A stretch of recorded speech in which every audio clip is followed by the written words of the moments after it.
তার হারিয়ে যাওয়া অতীতের প্রথম দরজা খুলে দিতে চলেছে।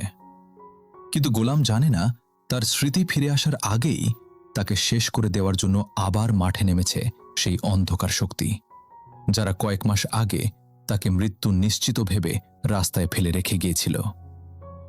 বৃদ্ধাশ্রমের সামনে দাঁড়িয়ে গোলাম তখনও ছবিটার দিকে তাকিয়ে আছে। ছবিতে থাকা ছোট্ট মেয়েটার মুখ বারবার তার চোখের সামনে ভেসে উঠছে। কেন জানি তার বুকটা হু হু করে উঠছে।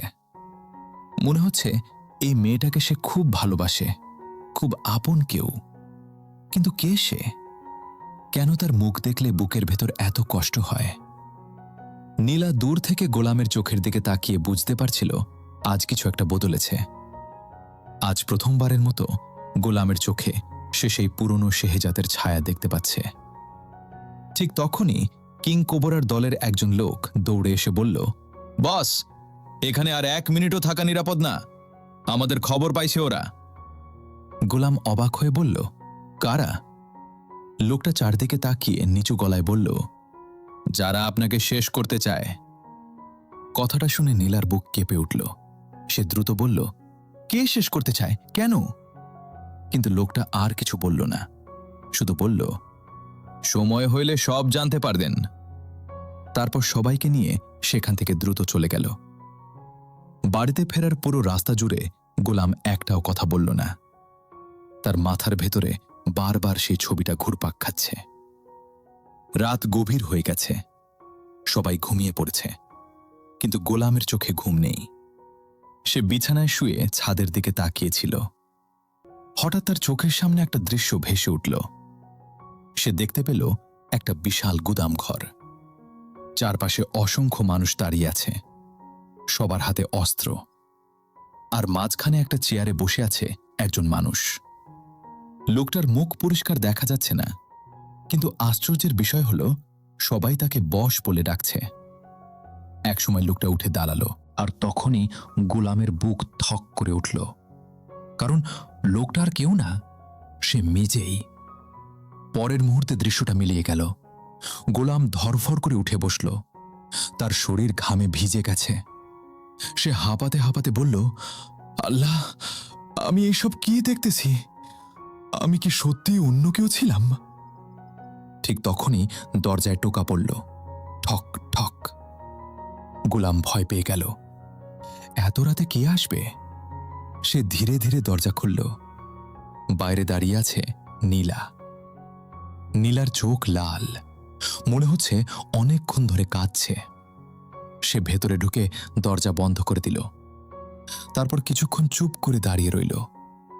গোলাম বলল, ম্যাডাম, কিছু বলবেন? নীলা কাপা গলায় বলল, একটা প্রশ্ন করব। গোলাম মাথা নাড়ল। নীলা বলল, যদি একদিন জানতে পারো তুমি আসলে গোলাম না অন্য কেউ, তখন কি করবে? প্রশ্নটা শুনে গোলাম থমকে গেল। সে কিছুক্ষণ চুপ থেকে বলল, জানি না, কিন্তু আমি যদি অন্য কেউ হই তবুও মনির চাচারে ভুলতে পারবো না, করিম চাচারে ভুলতে পারবো না, এই বাড়ির মানুষগুলারে ভুলতে পারবো না। নীলার চোখে আবার পানি চলে এলো, কারণ এই সরল মানুষটাই আসলে তার স্বামী, অথচ সে নিজেই তা জানে না। ঠিক তখনই শহরের অন্য প্রান্তে একটা অন্ধকার ঘরে কয়েকজন লোক বসেছিল। টেবিলের উপর গোলামের ছবি রাখা। একজন লোক সিগারেট টানতে টানতে বলল, খবর নিশ্চিত?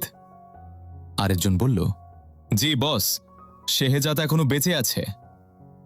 লোকটার চোখ মুহূর্তেই রক্তবর্ণ হয়ে গেল। সে দাঁত চেপে বলল, অসম্ভব, আমি নিজের চোখে দেখছিলাম ওর গাড়ি খাদে পড়ে গেছে। আরেকজন বলল, কিন্তু এখনো বেঁচে আছে, যদিও নিজের পরিচয় ভুলে গেছে। লোকটা ধীরে ধীরে হাসল, তারপর বলল, স্মৃতি ফিরে পাওয়ার আগেই কাজ শেষ করতে হবে, কারণ শেহজাদ যদি সব মনে করে ফেলে তাহলে আমাদের পুরো সাম্রাজ্য শেষ হয়ে যাবে। এরপর সে টেবিলের ড্রয়ার খুলে একটা পুরনো ছবি বের করল। ছবিতে দেখা যাচ্ছে তরুণ শেহজাদ, আর তার পাশে দাঁড়িয়ে আছে সেই লোকটা। লোকটা ছবিটার দিকে তাকিয়ে বলল, তোমারে আমি একবার মাইরা ফেলতে পারি না শেহজাত, কিন্তু এবার আর ভুল করব না। অন্যদিকে নীলা নিজের রুমে ফিরে এসেছে, কিন্তু ঘুম তার চোখে নেই। বারবার ডাক্তারের কথা মনে পড়ছে। ডাক্তার বলেছিল পুরনো স্মৃতির সাথে সম্পর্কিত জায়গায় নিয়ে গেলে স্মৃতি ফিরতে পারে। হঠাৎ নীলার মাথায় একটা পরিকল্পনা এলো। সে ঠিক করল আগামীকাল গোলামকে নিয়ে সেই জায়গায় যাবে যেখানে তাকে আহত অবস্থায় পাওয়া গিয়েছিল। হয়তো সেখানে গেলেই কিছু মনে পড়বে। কিন্তু নীলা জানে না তার এই পরিকল্পনার খবর খুব শিগগিরই পৌঁছে যাবে শত্রুদের কানে। আর সেই খবর পৌঁছানোর জন্য মির্জাবাড়ির ভেতরেই লুকিয়ে আছে একজন গুপ্তচর।